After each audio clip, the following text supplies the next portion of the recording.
name's Asma Bashir, and thank you very much for joining today for our webinar series. It's the 8th series of our webinars, which have been proved to be hugely successful and popular in recent weeks since lockdown. And I'm sure this webinar is also going to be equally interesting for everyone. And whilst probably there is webinar fatigue for a lot of people at the moment, surprisingly, we've had an overwhelming number of people register for this event. Which actually still demonstrates and shows interest in this subject matter, I guess.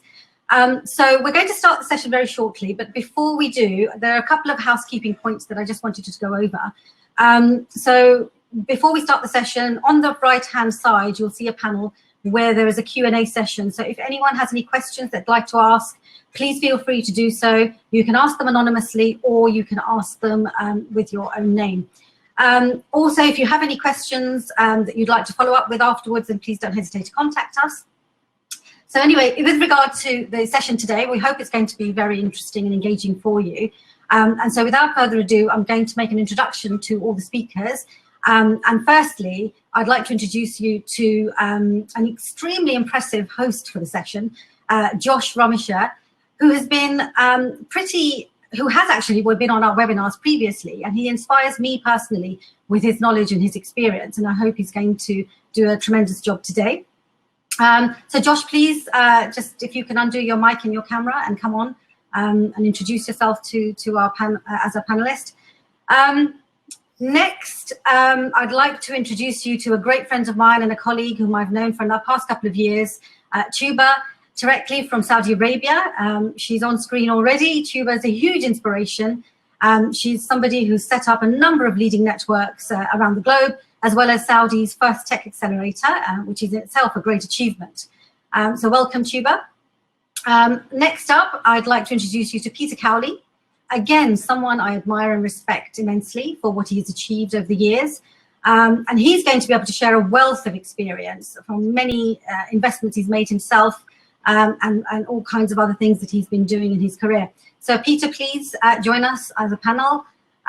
Thank you. And finally, last but not least, I'd like to welcome Nick Russell, another great friend of mine who I've known for more than 10 years. And Nick has worked with me on some seriously exceptionally talented businesses. And I remember at the first, I think it was 2009 when I first met him, introduced me to some leading names in the industry now, which I won't name at this stage, but he has an abundance of experience, particularly on the VC side, and I'm sure it's going to be fantastic to hear his thoughts. So I'm now going to hand over to Josh and may come back to you at the end just for some closing remarks. Thank you. Good luck. So yeah, thank you so much for having us today. This has been an incredible lecture series to begin with, and I do think it says a lot that we're definitely all experiencing webinar fatigue, but the fact that over 200 people across multiple continents have signed up today to hear this great panel of speakers says a lot. And I think the subject that we're talking about is also very pertinent. So I want to start off today by just really framing the conversation. And it's very easy to say that we're living in unprecedented times.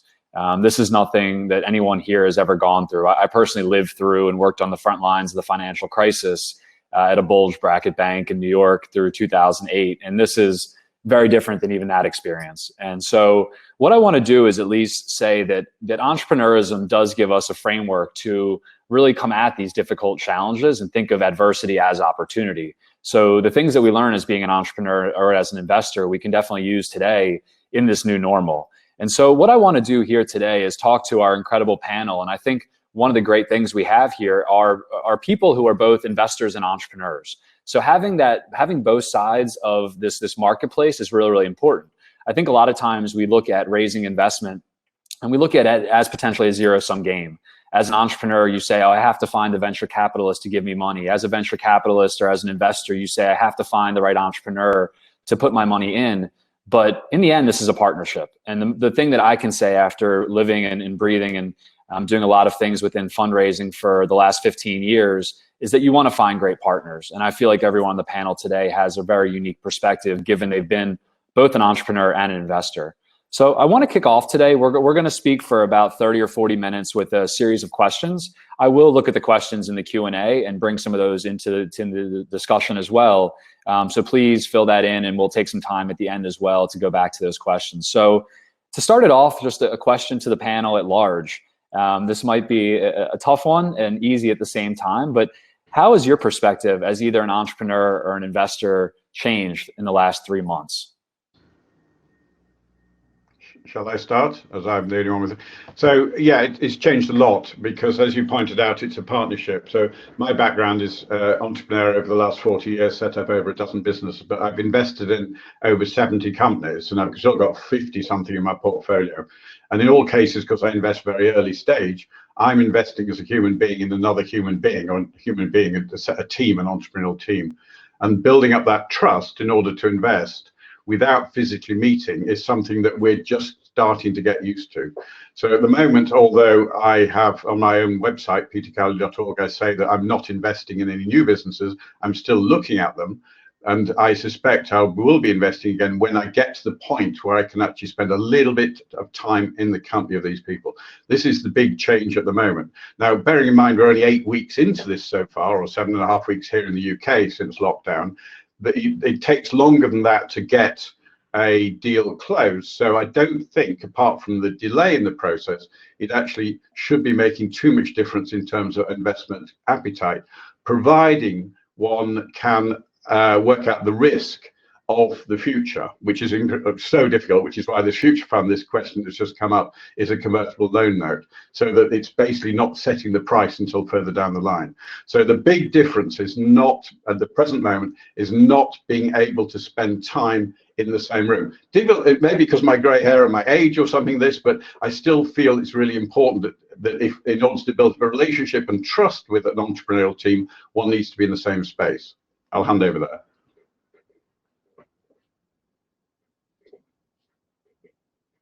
Tuba Yep, or Nick? Sure.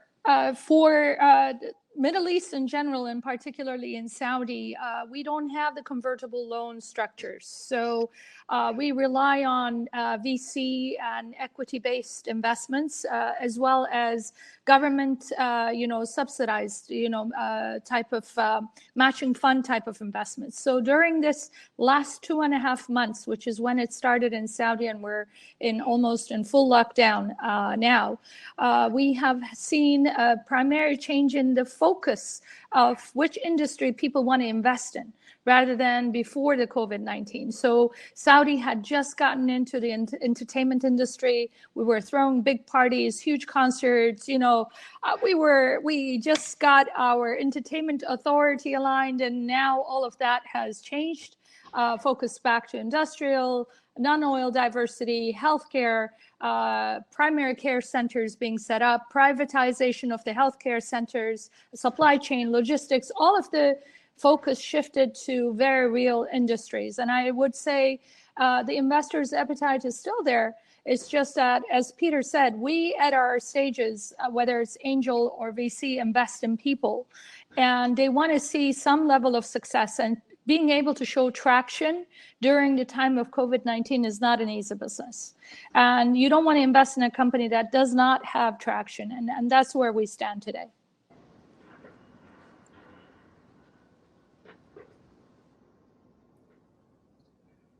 Any thoughts there, Nick? Well, yeah, lots. Yeah, I work on a deep tech program called Conception X, which we help PhD students attempt to commercialize their research during their PhD. And that program's about 3 years old. And I'll say, at least in deep tech, one of the interesting things that I find about deep tech is our teams are getting a lot of interest, because they have verifiable results. Oftentimes the deep tech developments are based on data. Whether or not they have market traction, I mean, that was always a problem. That's always a problem every startup faces.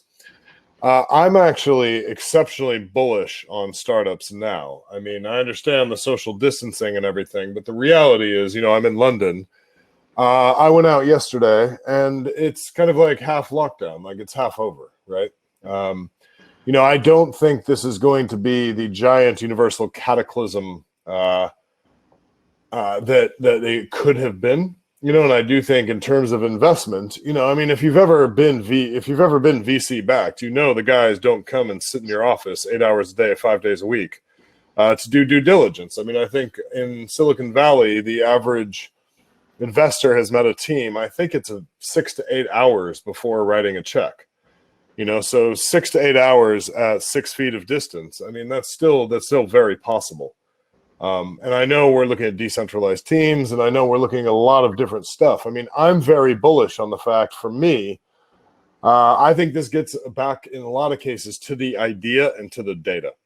Because if we're not talking about TechCrunch conferences, and no offense, I love TechCrunch, but if we're not talking about those conferences, and if we're not talking about the big events, and I love Slush, and that's been delayed as well, but there still are entrepreneurs. The agendas have entirely changed. I mean, in general, what I hear from VCs and entrepreneurs as well is this isn't going to take us a different place than we were already going. It's only accelerating a lot of the trends that we already have seen.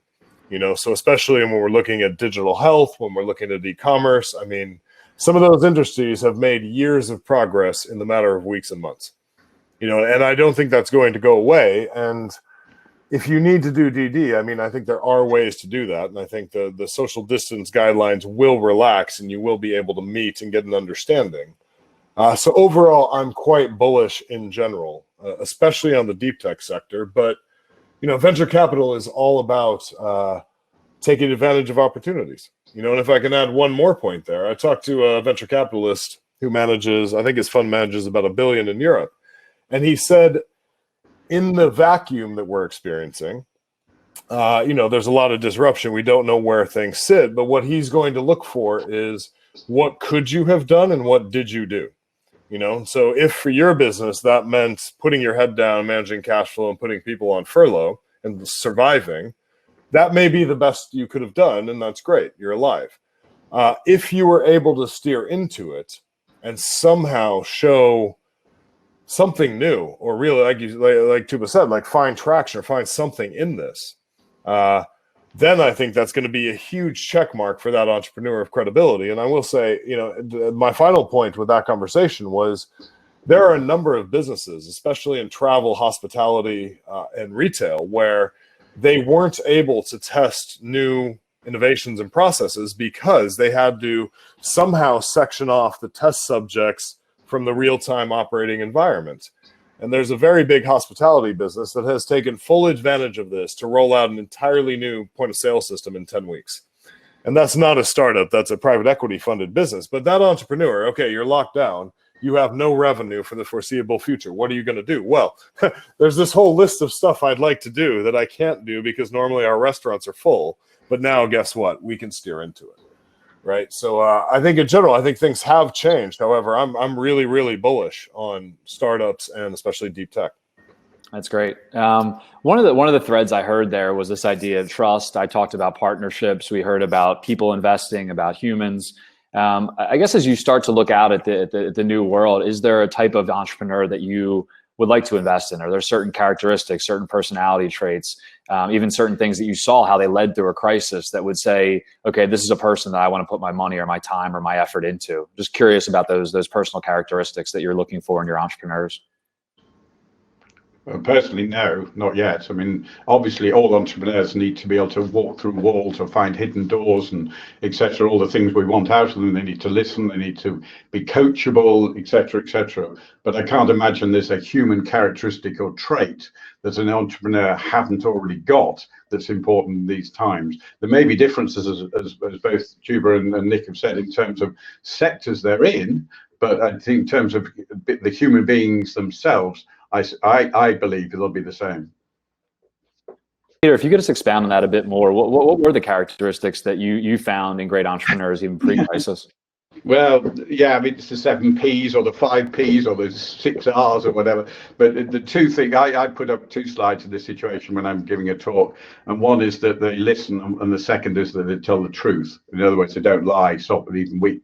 So those are the 2 most important things of all. So the listening is not necessarily listening to me. This word coachable that the Americans use is listening to the markets, their staff, the regulators, etc., their customers. So they must be able to, this famous pivot word, the only way you can pivot is to listen to everything around you and make a decision to go somewhere else. And the other one is to building the trust up, and the way to break trust very rapidly is to say something that's untrue. That obviously if you don't get found out, that probably doesn't matter, but so that not lying, not. I have if you look at my website, I've got a list of all the criteria, and one of the things is I will happily invest in a serial entrepreneur who's failed. I'll more happily invest in them than somebody who hasn't tried, of course, because they've already made some mistakes, but they must be completely open and honest with themselves and everybody else of why it's failed. You know, there must be no pushing stuff under the carpet or anything. It must be, there's always a reason for failure. 98% of the time, it is the entrepreneurial team's fault. They gave too much credit to somebody, they didn't pivot in time, they hired the wrong people, etc., etc. But as long as they're honest with that, they'll come back to investors like me, and we will back them again. Follow up on that honesty point, because it's something that you know, so I'm currently working with somewhere between 30 and 50 teams. And this is an area we cover a lot. And, you know, I think there is this, you know, there's the hustle, and we talk about the hustle. And personally, I hate the hustle, which is probably the way you end up in deep tech, because there is no hustling when it comes to deep tech. But yeah, I think what Peter's saying about this, you know, a lot of time, well, it used to be in the hot markets, right? One of the biggest trends I'm noticing in investment is rounds are not oversubscribed, right? And I think this is really important, because I think what's happening in the market, I think the market is going through a pricing correction, right? So when you look at the broad markets, like the NASDAQ is near where it was, and that's powered by the tech companies, and the Dow's down substantially. If you got in January, you're down. In the NASDAQ, you're even. On the Dow, you're down probably 20%. In the Italian stock market, you're down probably 30%. If you got in March, you're actually doing quite well. You know, you're up 20%, 30%. So there's this timing issue, and you can't mitigate timing. So what you do is you diversify, right? And this is what Ray Dalio said. Ray Dalio, he comes out and he says, look, like if you're holding cash, it's a bad thing to do. So you have to put your money to work, but you don't know where, and so you have to diversify. And so what I'm seeing that I find really interesting in especially the pre-seed and seed rounds is they're getting to about 80% of what their stated target is, but the investors aren't filling in that last 20%. Where they're going is into another deal, right? And I find, you know, and you know, to the entrepreneurs, I would say, like, at a time like this, you can't worry too much about price, right? The market is finding its price, and the market is correcting, and that doesn't mean it's a bad price or good price or anything else. People need their money to go to work, and I think the future fund is interesting, because the future fund is allowing investors to diversify more. You know, it's kind of a follow-on from the London Co-Investment Fund that John Spindler did originally. And the idea of that fund was I can put the same amount of work into more companies, the same amount of money to work in more companies. And so now when I'm looking at this, you know, I come from the outside and I see, like, we're moving, you know, the deals are moving, but they're coming in at lower quantums, and investors are putting their money in more places. And what that says to me about trust is you will not get a second chance when it comes to massaging your metrics or anything else. And I think before, when rounds were hot, VCs and entrepreneurs, the VC would be like, show me this metric and we'll go, right? I need to see this and we'll go. You know, and I think that's a lot to do with the GP-LP relationship, which I think entrepreneurs really need to know about now more than ever. But, you know, when I think about this trust issue, it's not a matter of saying, here's what I think you want to see. You have to say, here's what's really there, and go do the work of finding the investor who wants to go with those numbers. Because I do think in this environment, you know, where it's on Zoom and, you know, there's no noise and there's no context anymore, and there's a lot less social pressure, a lot less engagement, you're going to be judged much more heavily on that one-to-one relationship.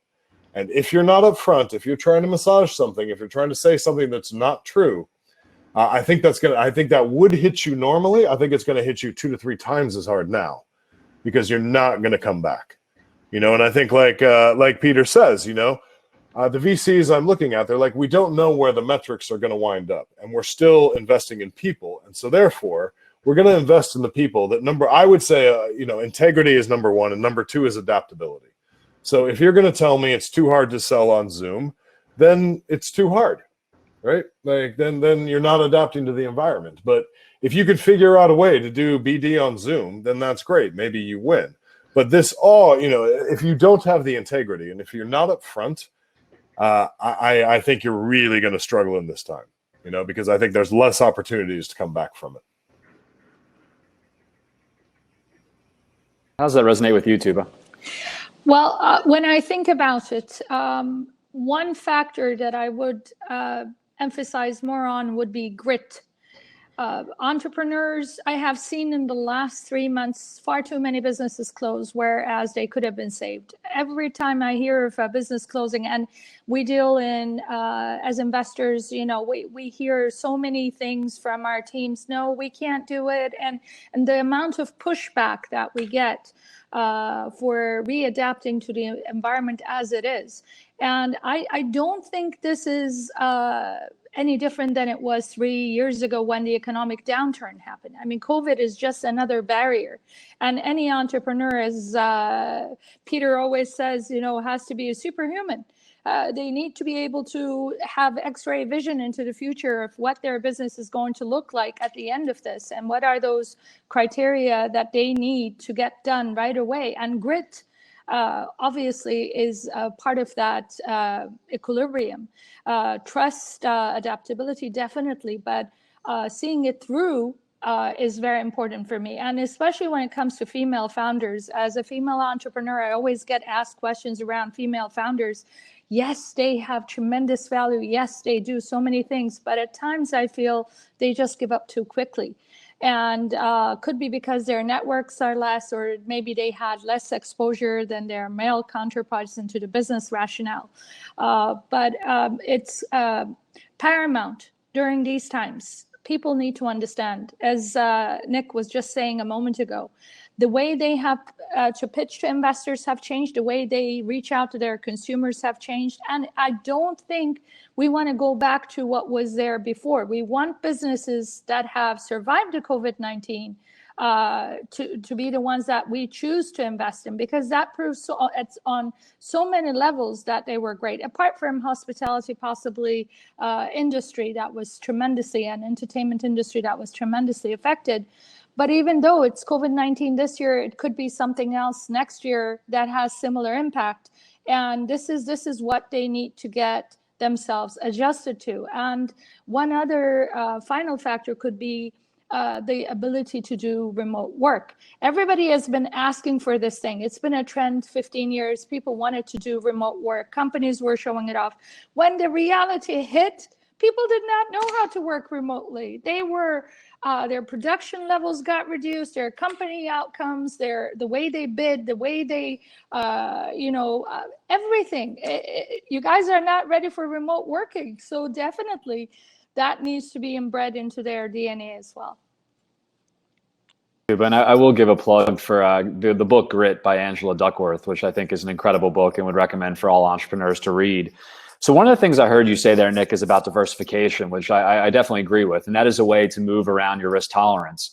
Another way to think about changing risk tolerance is the structure of investment, right? So convertible notes are a certain type of investment, equity, mezzanine loans, secured debt, unsecured debt. I'm curious, in this new environment, if you're an entrepreneur and you're thinking about going to try to raise capital, should you be considering other types of investment vehicles? And I know, Tuba, this may be a bit more difficult in Saudi, but I'm just curious in general, are there other ways, revenue-based financings per se, that we can be more creative to try to shift that risk-return balance and have a better alignment between entrepreneur and investor? I'm not a fan of convertible notes. I think, we've done a lot of work in the UK on the ASAs, which are the convertible equity notes. And I think with the Future Fund, when I looked at that, I think it's a nice compromise. I think it's better than no money. But, when you read the terms, there are some terms in there where it's kind of like you take it today, and if you need it, it's there. But I don't think necessarily it's the best vehicle I've ever seen.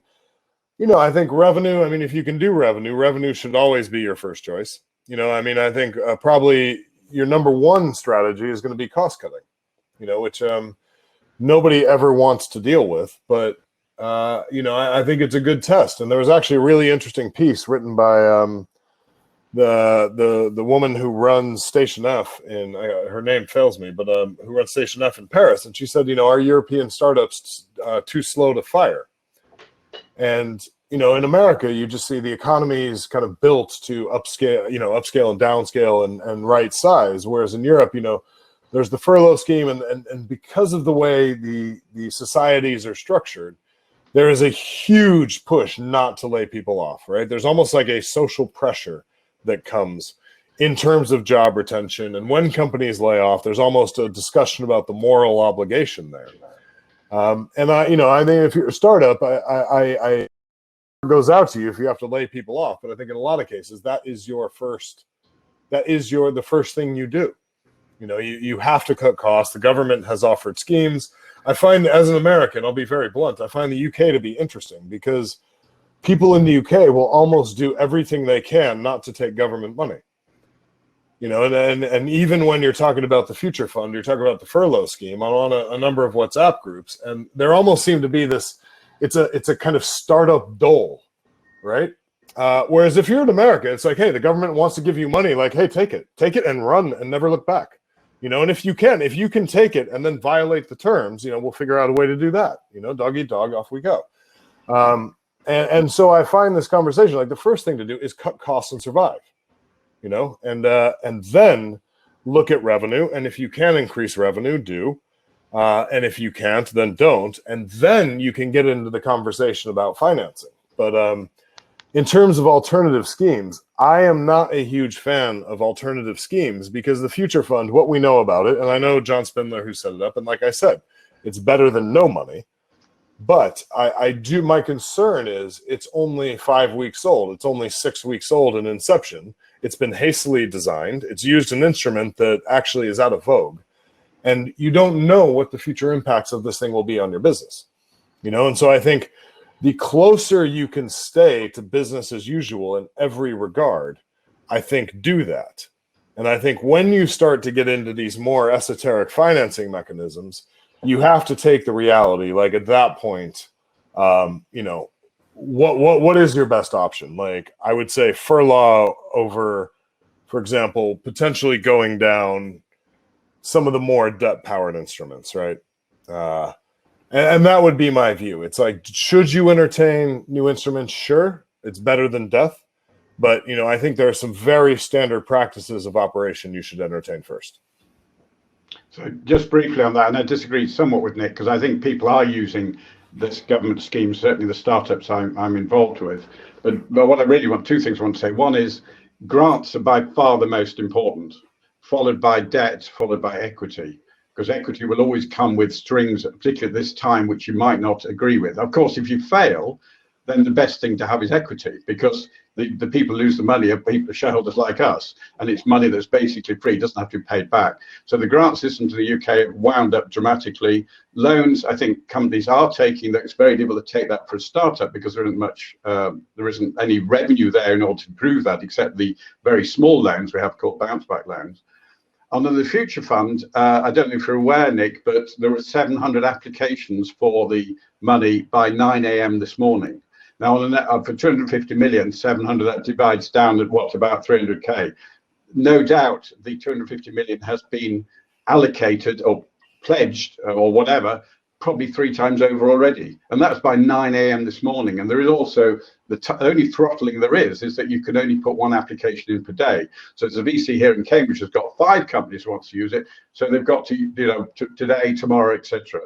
Future Fund, I think, will get increased. Another thing about Future Fund is that because I've also got a role as president of the trade body for the whole of Europe, I'm seeing what's going on around Europe. In Germany, they've got 2 billion of something similar, but it's aimed specifically, which I think the Future Fund is as well, at scaling companies, which is why it isn't particularly friendly for angel investors, because it's a convertible and it can affect your EIS, which is a tax relief we have in the UK. So in the end, what I'm saying is startups, I think, are adapting and taking money where they can, but most important of all is trying to get grant, because that is real money that hits the bottom line, which will support jobs. I just want to be clear. I'm not against the Future Fund. And what I would say to any company is apply for it. And if you get it, consider it.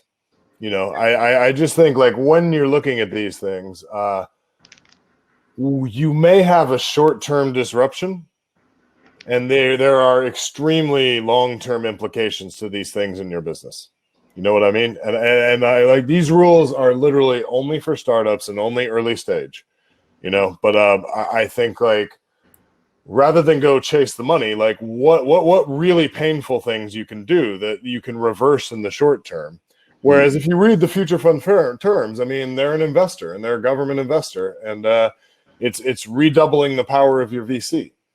You know what I mean? Yeah, Chuba, what's happening in Saudi? So I just wanted to comment on the point of runway for startups, especially on entrepreneurs. They burn their cash pretty fast, and payroll is by far the largest overhead that they have, and any support that comes from the government for payroll, or in the case of Saudi, we were able to get the government, because we have extremely strict laws against firing, and extremely strict laws against reducing wages. So they allowed companies to rework the wages. They allowed companies to integrate unpaid leaves, and they also supported with huge cash on the side of salary subsidy, up to 50% of the net salaries of especially the micro enterprises. And that type of support, I would urge any of my companies, even the big shots, that have right now no business, because obviously restaurants and hospitality is closed. And for Saudi, Hajj and Umrah are the biggest stake after oil for income. So we have to justify our means by getting these grants, and they are grants. These are not going to be paid back. So I fully support what you're saying, Peter. Any free money out there, go get it. That's what I tell the entrepreneurs. Don't shy away from free money. But the way the investors are looking at investments, I mean, you must have all heard the news. I mean, we Saudis heard the news from Bloomberg that our private, public investment fund, PIF, invested over $7.7 billion in companies in the US during this downfall. So cash is king. If those people have cash, this is the right time to actually go in and invest in the companies where you are able to ride the tide wave. And that's very important. So I think people have learned a lesson to make cash their king, even within the companies, because you want to be able to go out and acquire those smaller companies at cheaper prices when such downturn happens. And many of the investors, they don't know how to do that by borrowing money or taking loans out to double their funds, from new investors or from hedge funds, which are not going to invest right now in other funds. So what the situation is, it's very clear. Islamic finance instruments are looking into right now where such investments must be made into smaller companies. But I think syndication, where it was not being considered earlier on in the game, like 3 years, syndication hasn't taken off really.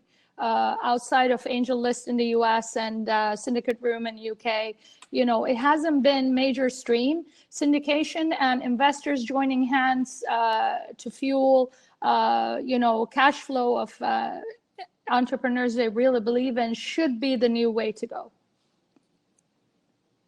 Those are all great points. And I would really echo the grant aspect there as well. I mean, I have in my own fundraising experience, and for others that I speak to almost on a weekly basis about how they can fundraise, it really is thinking about how do you give yourself a longer runway.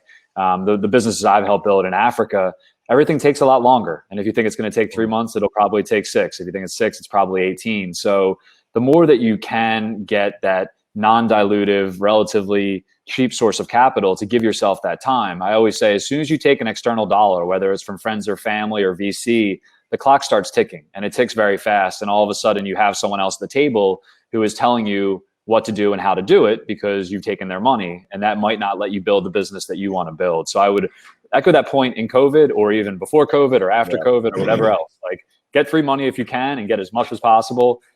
Understand that there are strings. Nothing is ever free. I think it's Nick's point. Like, just be careful of what you sign up for, because it does have does have consequences. One of the things I wanted to discuss here too is that fundraising is a certain mechanism to keep a business going, but traditional businesses have steady cash flow from operations. They're cash flow positive. They don't need fundraising in particular. So I think we've become part of a world order where raising funding shows success. But that is kind of an odd concept, right? This isn't something that's existed until liquidity was ample, until there was a lot of free money everywhere and venture capital became a real industry. So I'm curious for the panel, Are you thinking about how businesses can be built differently? Are you advising your entrepreneurs about how early on, and this is obviously sector specific, about how they can build a business that doesn't potentially require as much funding or any funding at all? That's what I always say. I'd say the best funding you can get of all is from customers. Because the customers, two things. One, it's non-dilutative. And secondly, it proves product market fit. Now, of course, if you're designing a new drug or a vaccine or something, you can't do that because you can't get customers until you prove the product. But if you can do that early on, then that's by far the best. I don't think COVID will change that. That in the end, most businesses are sold either on the strength of the IP portfolio or on a multiple of profit, or possibly on a multiple of sales. So customers in the end are still king. If you take stuff on the stock markets, generally the price is related to the quality of the underlying cash flow and the profitability, not just on the IP itself. So exactly what you're saying. Build businesses that have proper customers.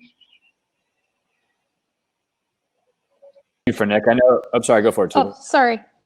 I actually had a discussion about this with my entrepreneurs, and I said, it's easy for you guys to reach out to investors and ask for a mezzanine or a gap fund while you were going through trouble, but have you tried investing yourself?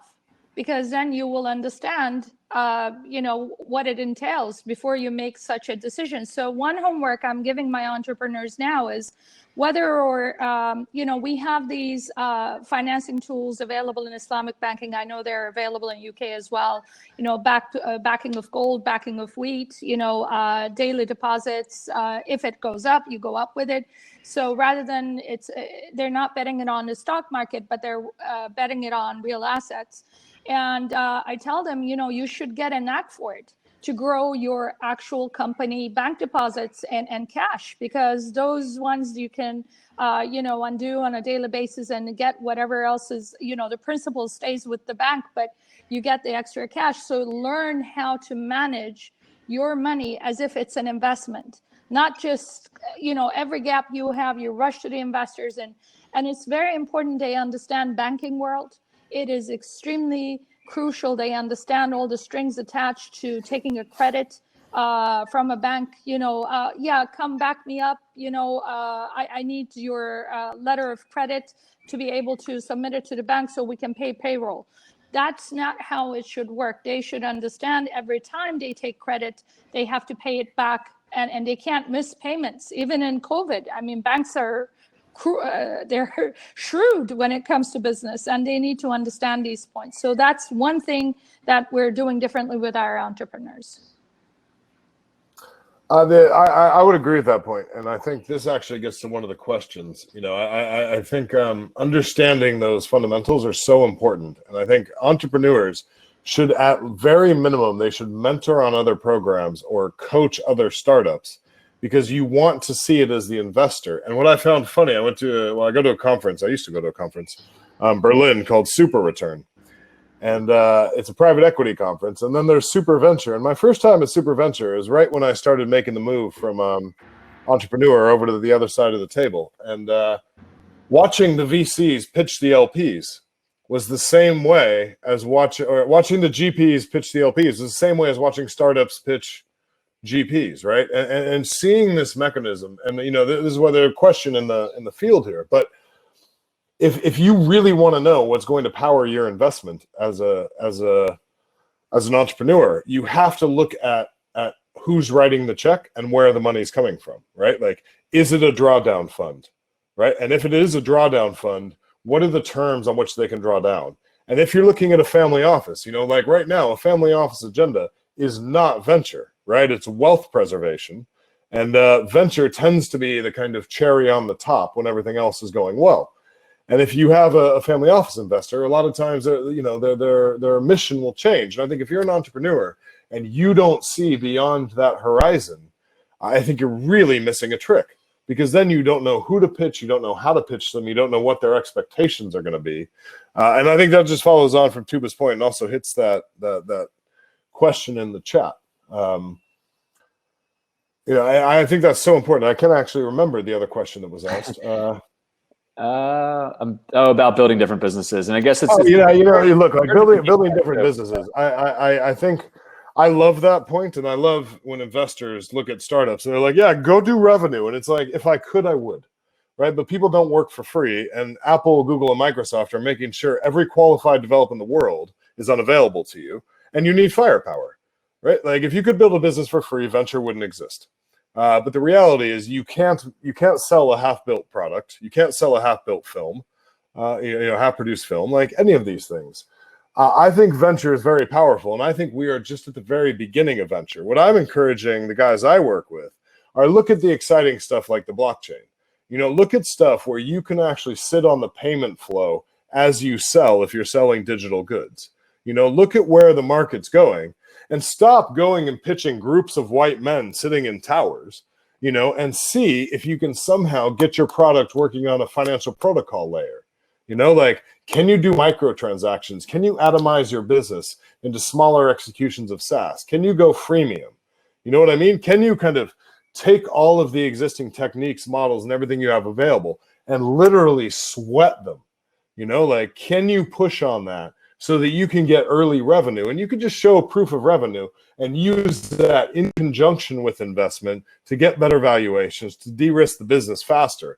But in terms of venture, I think venture capital is one of the most powerful developments in business in the last 100 years. I mean, if you look at how it's propelling the world and what it does, I think we're at the very beginning of that story, and I think it's going to be a great story. So I don't encourage people to shy away from it. Look at options. I look at your corporate finance as a portfolio, and then how can you use each of those tools, like grant funding. I mean, I think the future fund is interesting. I think what's more interesting is all the money going into Innovate UK grants. I mean, that is huge, and I'm surprised they didn't lead with, oh, here's all this money for UK research. Oh, and by the way, we have a little fund on the side. Because I mean, what is that? I think it was 750 million into Innovate UK. Now, people have their beef with Innovate UK, but the reality is you get an Innovate UK grant, you can go flip around and go to an angel, and you can say, okay, look, I just got 230 from Innovate UK, and I need to match it with 1/3 from a private individual. That investor is better off because that capital is non-diluted. So the investor can get a slightly better price. The founder's better off because they're getting the entire principal for what amounts to probably half of the dilution they would have otherwise. In the end, everybody's better off because you were able to sweat the instruments, and you were able to like push these things to their logical conclusion. So do I think people should be aware of their options? Yes. But I think also people should be aware that these are portfolios, right? Like, some of the wealthiest people in Bitcoin basically use credit cards to buy Bitcoin. And now they're financing blockchain ventures, right? Like that is what everybody would tell you never to do. Like that is a terrible idea, but the dynamics of the market, it was an arbitrage and it worked.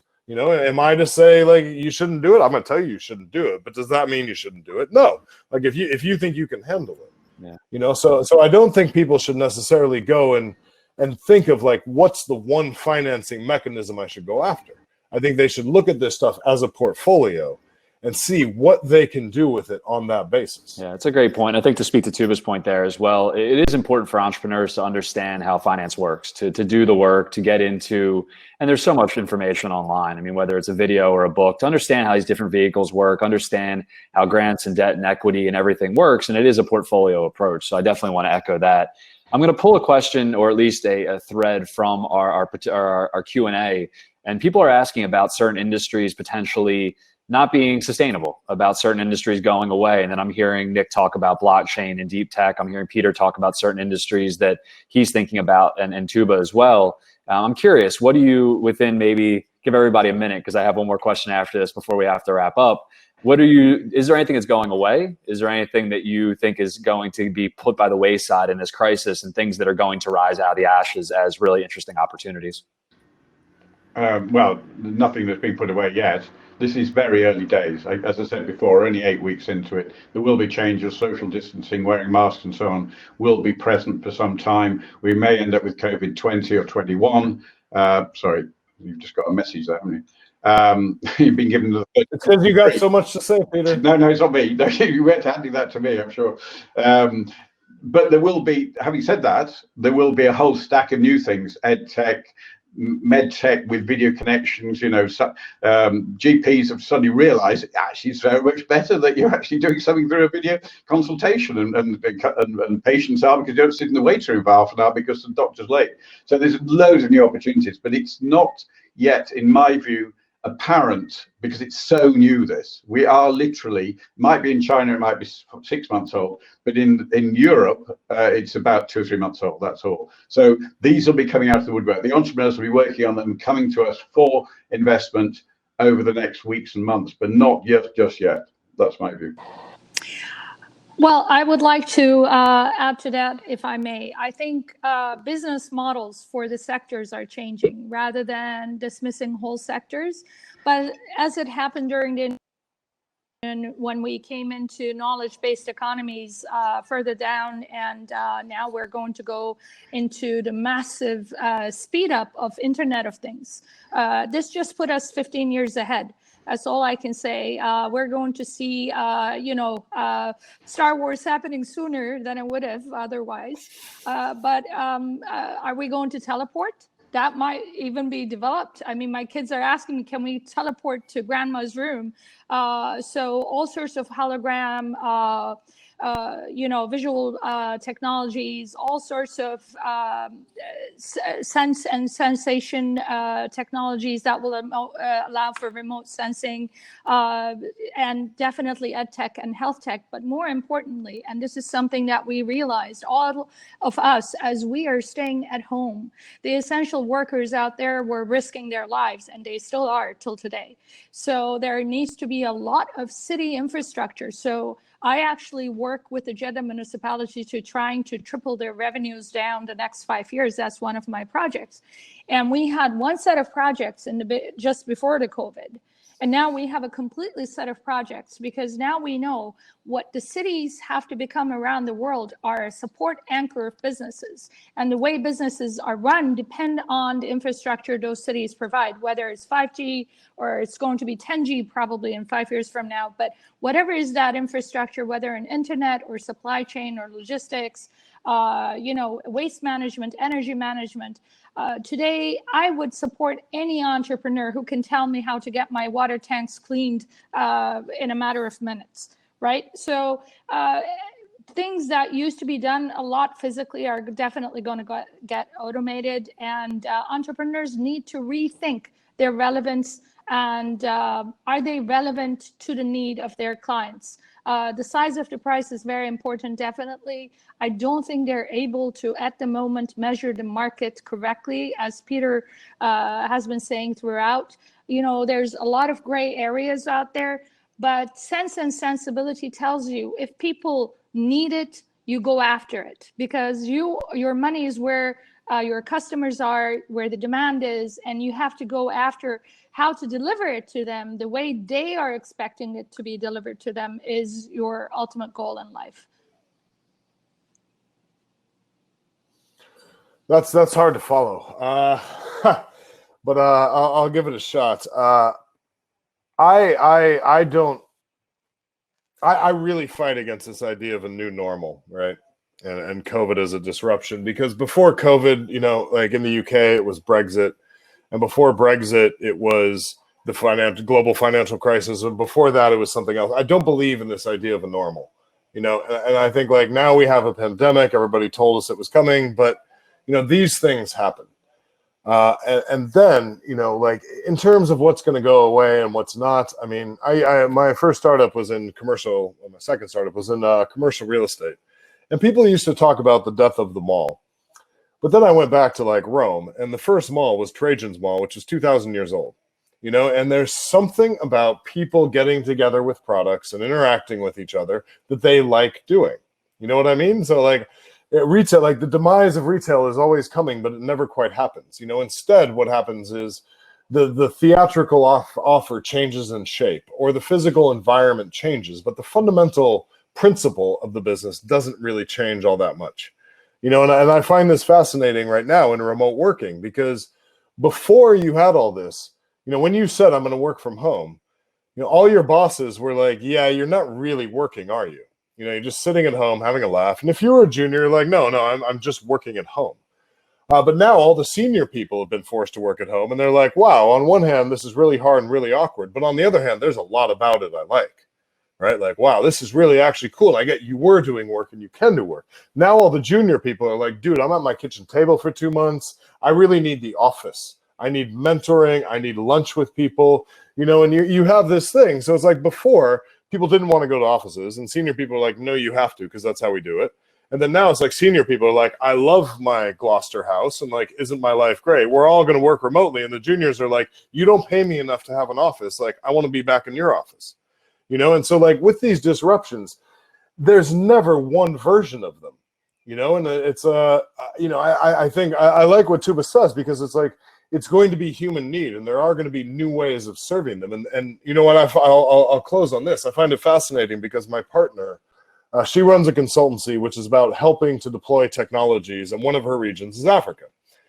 And over the last year and a half, what I've noticed, I work on a deep tech program spinning out university PhD tech from the UK, and she works on a program helping the UK government deploy technology in Africa. Over the last year and a half, this is what's been happening, right? We're starting to talk about the same things. We're starting to talk to the same people. You know, we're starting to talk about technologies, you know, for COVID. You know, there was a national call for frugal innovation for who could do positive air pressure medical devices, was out of patent, who could build them very quickly. And those came from the developing world into the developed world, right? And so what I think you're seeing is, I think you're seeing this giant inflection point where there's going to be a lot more cross-pollination. And I'll leave you with this topic, with this point, which I find incredible. So apparently, because Zoom has automatic audio leveling, and because everybody's the same type picture, it's removed a lot of the social pressure in meetings, right? And so you get a kind of, the meeting is flat now. Because, you know, I'm a tall white guy, and when I talk, people are like, wow, you win because you're so big and loud. But actually, I'm the same size as everybody else on the call now. And, you know, the audio is at the same level, and it's hard to talk over each other, you know. And I think it's what happens with all these technologies when we commingle them and when we start pushing them out. Now we've been forced to adopt these new ways of working. You're going to apply it to the old thing, the old airlines, the old hotels, the old retail, the old everything. You're going to innovate those businesses. I doubt we're going to replace them. Been granted a little bit of extra time. I want to make sure with everybody on the panel today that you don't have anywhere to run off to if we have an extra, say, 15 minutes. Or if you do, let us know. Fine. Okay. I heard one of the things, oh, sorry, Peter, are you good there? I've got 15 minutes max, so I've got a call at 15:15. No worries. One of the things that Nick touched on, I think we all did to a certain point, was this understanding of an entrepreneur, understanding a venture capitalist or an investor, and vice versa. And almost any, I would say, good venture capitalist has been an investor at some point. They understand the road that you have to walk in order to be able to do that. I'm seeing from our chat that there's a lot of entrepreneurs on this call today. If you could give one piece of advice to an entrepreneur approaching a venture capitalist, how do they walk a mile in your shoes? How do they understand the needs, the wants, the desires, the difficulties of being an investor? And how would you help them better approach investors pre-COVID, after COVID, whatever? But how can they understand investors? Yeah, that's always been a difficult one. I've been asked that very many times over the years. Until I changed my website a few months ago, I used to get about 1,500 deals come in a year in various forms. So mainly email, some LinkedIn, and in the end, as this question, which has been upvoted the most, it says, what's the best way to cold approach investors? Really difficult. If you want a specific investor on your cap table, you will find those are the people, possibly like me, I'm sure, hundreds of people that you might want on your cap table. You'll need to come through a warm introduction, because I just don't have the time to respond to all these things coming in. Which I hope generally becomes the norm. I have my criteria on my website, and the reason they're there is to try and limit the amount of people approaching me, and secondly, for them to understand what I'm actually looking at investing in. Some VCs are doing it, some angels are doing it, but nowhere near enough. So having said that, that doesn't answer the question here, the cold approach. what I want to say in response is, if an entrepreneur, use the hustle word again, Nick, which I also don't like, if the entrepreneur can't hustle in the modern sense of the word hustle in order to find the money, because at the moment when they're raising finance, they're selling equity, they're selling share certificates for cash. What are they going to be like when they're selling products? What are they going to be like when they're selling the vision to early employees? So that skill set, it doesn't have to be the whole entrepreneurial team. It's usually just one. That person's usually the CEO, but they need to have that skill. So if they can't get at me through whatever method they're going to, and this means through a soft introduction primarily. I mean, the soft introduction, Cambridge Angels, I've been chair of. I've learned everything I know here in Cambridge. We invested £46 million last year as a group of 60 people. They've taught me everything. You can usually get into that, and through that you can get into me. So in my case, there will be a route there, but in the end, you've got to, unfortunately, use the word hustle again, hustle your way into the inbox or the zone of touch or whatever of an investor. That's my view. I'm gonna pick up on that, because I would even go beyond that. You know, for me, the entrepreneur, one thing that really changed me is talking to a VC, and the way he used it, he's like, "You're not pitching, you're selling equity." You know, and that really, I mean, that was probably about 15 years ago now, and that really hit me, right? Because it's a sales process, and I was on a leadership retreat, and we were having this chat, and one investor was like, "Can you imagine if you're trying to build a relationship? Let's say you're trying to find a date, and you just went out and machine gun cold emails to potential dating partners, being like, 'Hey, I'm this,' and start bragging and everything else, right? Like you really wouldn't do that, and if you did, you wouldn't expect your success rate to be really high. I mean, the same way as if you can avoid cold selling a product, you'll avoid it there too. And so I think for entrepreneurs, they need to realize that they are a product, and the company is a product. I mean, maybe it's amazing, and maybe you're emotionally attached to it, maybe it's going to change the world, all this stuff, but ultimately you are selling it. And what I wrote down from the briefing about what can an entrepreneur do to raise funding, on the cold approach, you got to think about these things as relationships, and you got to put, the biggest thing that I have to take time to do it, and I think a lot of us do. It's constantly do the exercise of turning the table around and putting your feet in the other person's shoes. You can do it once and you're like, oh, I know that now, but I think you have to do it continuously, whether it's your customer or your investor. And it's to say, like, if somebody was giving me this pitch, or if somebody approached me in this way, how would I respond? And if you're just filling up somebody's email box with your decks and you don't have time, and you're like, wow, fundraising is a real pain in the ass, you don't want to deal with somebody who thinks fundraising is a pain in the ass, right? Because basically what it means is, like, your due diligence is bullshit. I'm the entrepreneur. I want to get on with the magic. And you, old slow person, you're in my way. You know what I mean? And like, I just don't think that flies very much. And so I think, like, when you think about these things as relationships, when you think about investing and really what you're asking of somebody, and especially an angel, I mean, this is money out of somebody's bank account, out of somebody's checkbook, right? And I love Tuba's idea, because it's like every entrepreneur should at least seed invest 500, 1,000 pounds in somebody else's business and see what that feels like, And I think entrepreneurs, I think they need to do that, and they need to understand that. And then the second thing, in terms of how do you cold approach an investor, I really think you need to do your homework, right? And you need to know, is this investor in your area? You need to have your pitch clean. You need to be professional. But most importantly, you never say, I can't do this until I get the money, right? Like, I think with everybody I see pitch and I teach to pitch and deal with, when you say, I can't get there without the money, it's like the money is there to grow what's already successful, right? Like, whether that's you or your team or whatever, but like, if you do get a warm pitch and then you say, yeah, well, we'll do this when we get the money, I never want to hear that. You know what I mean? And I think that's the fastest way an entrepreneur can kill a deal, because then what you sound like is a baby. Yeah. You're like, oh, boo-hoo, feed me and make it easy. And it's like, what you need is the exact opposite of that, right? Great. That's great feedback, Nick. Yeah. I don't know if you have an opinion there. Yeah, so I fully agree with Peter and Nick. Having been approached so many times on a daily basis from entrepreneurs, I mean, I get at least 50 shots at my cash on a daily basis from somebody from around the world.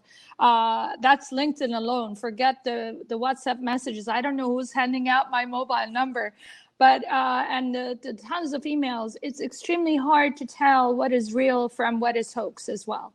And it really comes down to the point, do we really want to, and I fully support what Nick is saying, it's a relationship building. And entrepreneurs need to have a very thick skin. You can't tell your to-be investor, here I am, the great mausoleum of all companies, and you have to put cash in me, somehow figure it out, I don't care, but if you miss out, it's on you.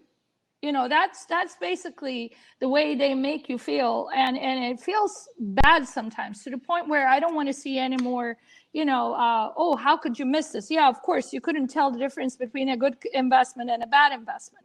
They retro into a bad mode, and it's so many times over, especially on LinkedIn. Some of them are like, now that we shared our deck with you and you haven't responded in the 2 days we gave you, we have to remove you from our Nick is laughing. It probably has happened to you all. It's like, hello, how are you? First off, I haven't even tried your solution. First, shoot that off. Say, here you go. You know, we got this great big thing. And don't say you're raising before you build a relationship. It's like, I don't know. It's like shaking the hands of people you see on the street. How does that feel to you? You can't do that. You need to build a relationship, and forget, you know, the fact that you're asking people when they're trying to manage their wealth and de-risk as much as they can, and they are demotivated because they can't see where anything is going. I mean, full closure of all WTO, you know, it could go all the way down there. We don't know anything. And we are doing our best to remain human, invest in other people, invest in their growth. And cross-border investments is extremely tough right now. And I think that level of engagement really requires tenacity and foresight, how you approach your investors. I'm not going to ask people to walk in the shoes of investors. It's a very difficult shoe. Most of the time, your friends and family are telling you threw your money on that company, they're going to fail. It's only if one of your investments really does well, that's when people come and go, oh, yeah, right, you did great too. But I would have loved to be an early investor in so many companies, but they never asked because they got the VC money. I also think, you know, we see a lot of great companies out there in their early mode of kickoff. Yes, they may not need the money, but we want to be a part of some of those companies. There has to be a vehicle, or there has to be a set aside set of shares, even when VCs come in, like this is for future investors, or any further, you know, ongoing investment has to happen. People always will need money. And there should be, it shouldn't be the door is closed on investors once they have, I know the great good VC industry has done to the world. That's but they're extremely stringent on their regulations of investing, and others coming in at once they're in exclusivity and so many other deals that go down into the main deal that is signed. So I would love to have had some foot in the door of some of these companies, and it wasn't possible. Investors should chase companies as well, and that's you know, not only the companies should chase them. We should be out there looking. All right, so I know I have to wrap us up. I want to just encapsulate really quickly. We started off by talking about trust and humans and partners. At LaunchLab, we have one of our 4 values is what we say, aim for 49%. And that is a nod to having long-term partnerships. We don't need to win every negotiation. We don't want to take more than anybody else. We want to really aim to be partners and to think about long-term partnerships. So I think that's something that's really resonated through all this. Think of your entrepreneurs as partners, your investors as partners. Do as much as you can to put yourself in their shoes and build empathy and understand where they're coming from, and have integrity, have trust, and think about the human aspect of what we're doing. So I really want to leave everyone with that parting thought, and want to really thank Nick too, but Peter, this was an awesome discussion. And thank you to Centuro Global for having us and Asma for inviting us on. And look forward to working with everybody in the future and really shaping the world that we all want to be part of as entrepreneurs and as investors. So thank you. Fantastic. Thank you so much to all of you. It's been absolutely brilliant just listening to you all. And I've had so many messages come to me, and I'm just going to read out some of them to you. That people have been giving me so much praise and appreciation for listening to all of you. It's unreal. I've not really had this much before. One of the best webinars we've been on a long time. The most valuable advice and information we've received, superb quality.